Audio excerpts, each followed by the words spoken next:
Mhandisi Robert Gabriel ambaye aliwahi kuhudumu kama mkuu wa mikoa ya Geita, Mara na Mwanza ametoa mafunzo maalum kwa wafanyabiashara juu ya namna bora ya kujikwamua kiuchumi hasa pale hali ya biashara inapoporomoka au mitaji inapoanguka. Akizungumza katika kikao kilichowakutanisha wafanyabiashara wakati na wadogo, Mhandisi Gabriel alisisitiza umuhimu wa nidhamu ya kifedha, ubunifu na usubutu katika kipindi kigumu cha kiuchumi. Alieleza kuwa changamoto ni sehemu ya safari ya mafanikio na kwamba mafanikio ya kweli huanza pale mfanyabiashara anapojifunza kutokana na makosa au kuporomoka kwa biashara yake. Aidha, alihimiza wafanyabiashara kujifunza kuweka akiba wakati wa mafanikio, kutumia teknolojia kurahisisha shughuli zao za kila siku na kutafuta mitandao ya ushauri na misaada kwa wafanyabiashara ili kuendelea kuwa imara hata nyakati ngumu. Hii ni News Update Media na mimi ni Fred Seleli.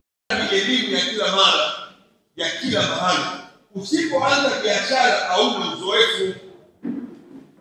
Ndio maana mimi situmii notes zungumza wala sijaandika mahali, kwa sababu biashara ni maisha. Unaamka asubuhi unalala umeshafanya biashara kwa sababu umekula.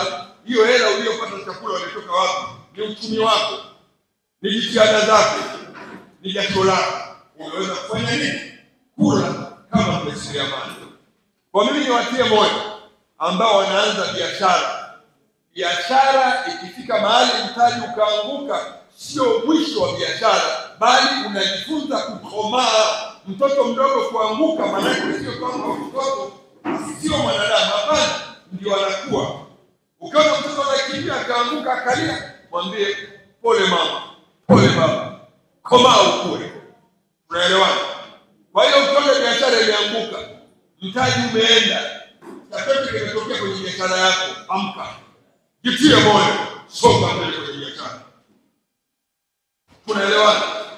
Biashara wakati mwingine inakuja wakati mgumu sana. Maradhi yanakuja na biashara inakuja na hela. Mama umepiga hesabu, umesema hapana, mtoto wangu na hizi dawa na hela nayo. Mama anapambana, anatukondoa mtaji, anarudisha afya ya mtoto wake. Baadaye anajivuta na kujikumuta, anaendelea. Kwa hiyo ukiona mtu mwana biashara amesimama, amepitia vipindi vingi vigumu sana. Kwa hiyo mimi naomba niwaambie, ili biashara yako ikue, ufanikiwe, jiandae kwa vipindi vigumu mbele ya safari ya biashara. Vigumu mno. Unaelewana? Mtu akudanganya biashara ni kweli ni yoga, wengi wameingia njia hiyo. Na miongoni mwa watu wa gumu duniani ni wafanyabiashara. Nimesoma historia mimi ya miaka 600 iliyopita dunia, na wafanyabiashara walipoanza kutembea kwa kutumia meli kutafuta masoko ya biashara zao. Hata biashara ya utumwa ndio kwa sababu ya biashara. Wakisema nikamata hawa watu nikawapeleka kule porini, taifa la nje, watakwenda kulima bure. Ni wafanyabiashara hao walioleta utumwa, sio serikali. Ni wafanyabiashara walisema wakimchukua Mwafrika mtu mweusi, ukimpeleka kwenye shamba atalima pamba, atalima mkonge, atalima miwa. Ndio maana kuna wenzetu weusi kule duniani. Hao ni wenzetu wamekuja kwetu kwa Afrika Magharibi na watu wao. Walipelekwa na wafanyabiashara wanatafuta mitaji, wanahangaika kwenye merikebu, mawimbi baharini, wengine walizama, wengine walikufa njiani. Kisha kutafuta mitaji, kutafuta masoko, kutafuta biashara. Kwa hiyo mimi kikubwa naomba niwatie moyo kwamba biashara ina changamoto, lakini katikati ya changamoto msimame, msikate tamaa. Unaelewana? Ndio. Mtu mmoja ameniuliza hapo nje, mbona mzee ujaje na suti umekuja umechafuka? Nikamwambia mimi niko site napiga zege. Jana na leo ni kazi yangu ya kupiga zege. Kwa hiyo lazima niingie site.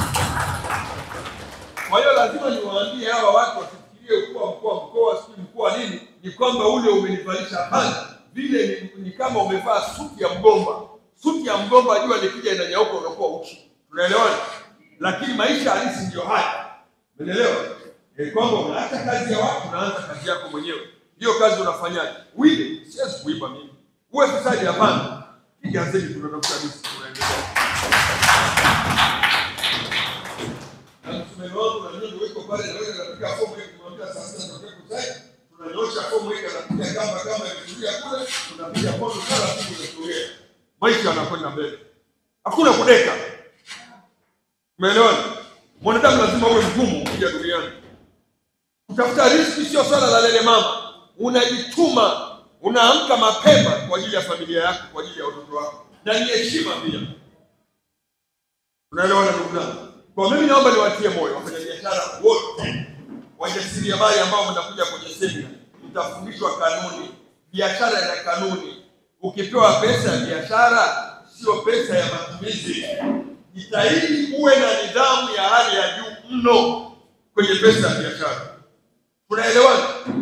Mimi wanakuja tu wengi kwanza wanakuwa mkuu jamani. Unajua tumestaafu lakini haumiliki benki.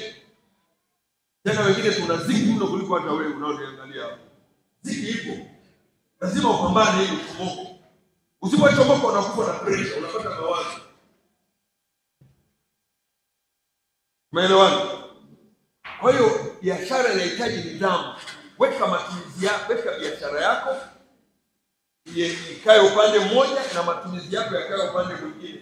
Kama pesa matumizi hayapo, ni vigumu kuwa na yale ya ziada. Mimi nawafahamu watu ambao walikuwa kwenye vikundi mbalimbali, wamepewa mikopo wakaingia kwenye vikundi kule. Kila harusi ya yumo, kila harusi ya yumo. Laki moja.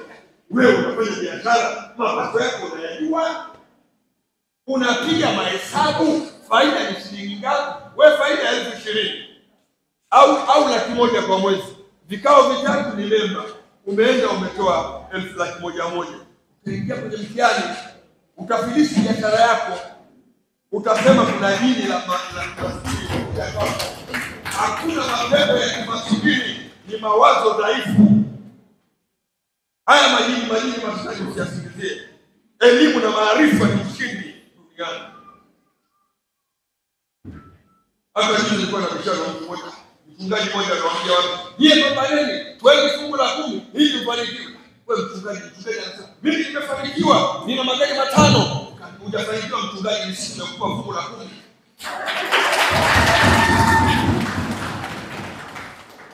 Mwanamke ikikuta pia kama kuna nguo imeraruka, piga zizanga, weka pembeni hapo. Nyoosha biashara. Heshima baadaye itakuja. Heshima itakukuta, magari yatakuja. Mbona bodaboda zipo? Mimi mwenyewe nikitoka kunifikia mtana hapo napiga huko kupata site. Sasa shida gani? Nimefika site. Kwani nikikaa kwenye spoti na mnaenda nafika haraka? Hakuna hiyo. Unaingia kwenye namna hii. Biashara wewe. Hiyo lazima nilinde mtaji wangu mdogo na watoto wangu. Nataka napozeka napokuwa babu, wajukuu wapende kwenda kwa babu. Maana hiyo kwenda kwa babu wanakula nyama saa 4, wanapata chakula kwa babu alipambana babu au bibi alipambana. Mama tunaenda kwa babu lini? Kwa nini? Babu amekuwezesha. Babu alipambana. Babu ana change kidogo. Lakini babu alitoka jasho. Hawajui watoto wao. Sasa na wewe mama lazima wajikuta kwa waje kupende. Wazungu sio naenda kwa bibi Geita. Bibi hizo naenda kwa bibi kwa sababu anajua bibi anaweka biashara. Bibi ana akili, bibi ana maarifa, bibi tayari anakuwa. Unakuwaje kwa sababu ya nidhamu. Hata kina baba wanaume nawaambia, pesa ikiongezeka sio kuongeza mke. Hapana. Haija kwa sababu sio kuongeza mke, ni kuvuruga mtaji wako, ni kuongeza nidhamu, kupanua wigo wa biashara na utengeneze biashara. Hata useme watoto wangu wawili nitawafungulia nao biashara wawe kama mimi. Ndio mwanangu.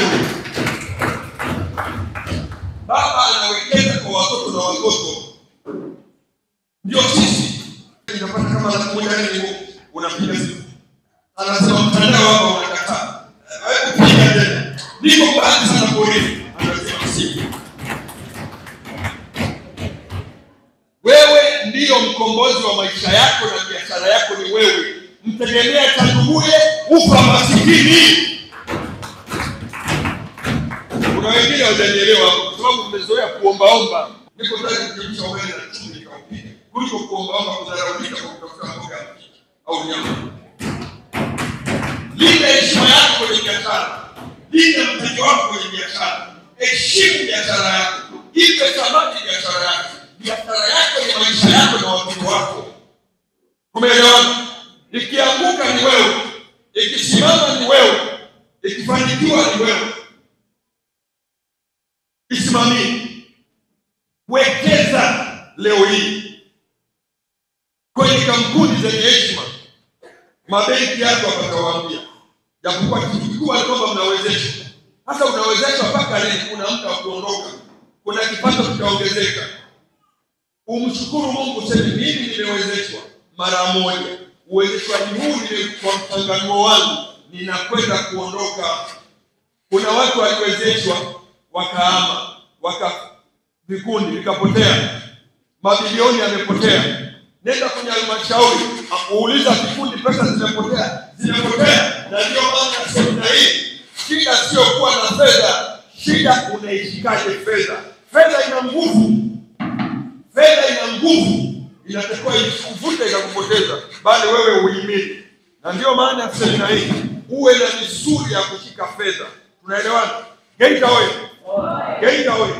Unafundishwa semina muwe na muscles za kushika mtaji, kutunza mtaji, kufanya biashara ikue, ikianguka upotee au utereke, uendelee mbele. Ndio maana ya semina hii. La sio mpepewa pesa, deseni kikundi ngapi kufanya account, hela inapelekwa huko. Lakini hela ikipelekwa huko unapotea. Kuna wanakikundi wanaomba milioni 5. Wakishaipokea wanatafuta mahali pa kukutana. Wapi? Leni hoteli. Wakishafika Leni hoteli wanaagiza juice ile nzuri ya 10,000. Wakishafika juice wanasema tuko watano hapa. Sasa kila mtu achukue milioni yake moja. Sisi tunadaiwa milioni 5. Tukutane kwenye marejesho. Hiyo sio maarifa. Hayo sio maarifa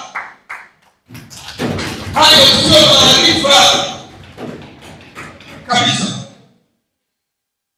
Hiyo ni nia potofu kuliko yote. Ni umaskini kuliko wote. Kula mtaji, kula mbegu. Ni kama mkulima atoe mbegu ya mahindi 500, alafu anakuja anafanya birthday party ya kupika ugali kwa mbegu. Watu watamuelewa? Jamani, mtu ataeleweka?